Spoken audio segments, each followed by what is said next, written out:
మెంతా తుఫాన్ ఎఫెక్ట్ ఉమ్మడి నల్లగొండ జిల్లాపైన పడింది. చందనంపేట మండలం పరిధిలో ఏకంగా 177 మిల్లీమీటర్ల వర్షపాతం నమోదైంది. మరోవైపు దేవరకొండ మండలం కొమ్మెపల్లి ఎస్టీ గురుకుల పాఠశాల సమీపంలోని వాగు ఉధృతంగా ప్రవహించింది. బుధవారం తెల్లవారుజామున స్కూల్ ను వరద నీరు చుట్టుముట్టడంతో స్థానికులు అధికారులకు సమాచారం ఇచ్చారు. పోలీసులు వరద నీటిలో వెళ్లి పాఠశాల విద్యార్థులను క్షేమంగా బయటికి తీసుకువచ్చారు. ఈ రెస్క్యూ ఆపరేషన్ లో జిల్లా కలెక్టర్ త్రిపాఠి, ఎస్పీ శరత్ చంద్ర పవర్, ఏఎస్పీ మౌనిక తదితరులు పాల్గొన్నారు.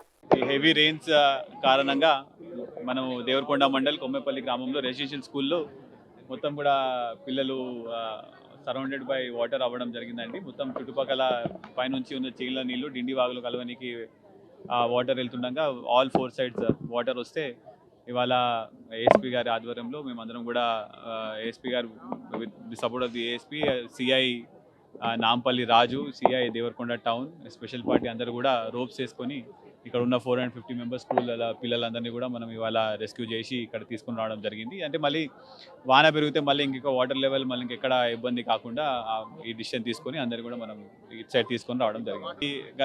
నిన్నటి నుంచి కూడా మనకి వాన ఎక్కువ ఉన్నది. దేవరకొండ ఒక్క దాంట్లోనే మనకి 15 సెంటీమీటర్స్ వరకు వాన పడ్డది. ఈ వాన కారణంగా మనకి తుఫాన్ వల్ల కూడా మనకి రెయిన్ఫాల్ ఉండడం వల్ల ఇవన్నీ చేయడం జరిగింది.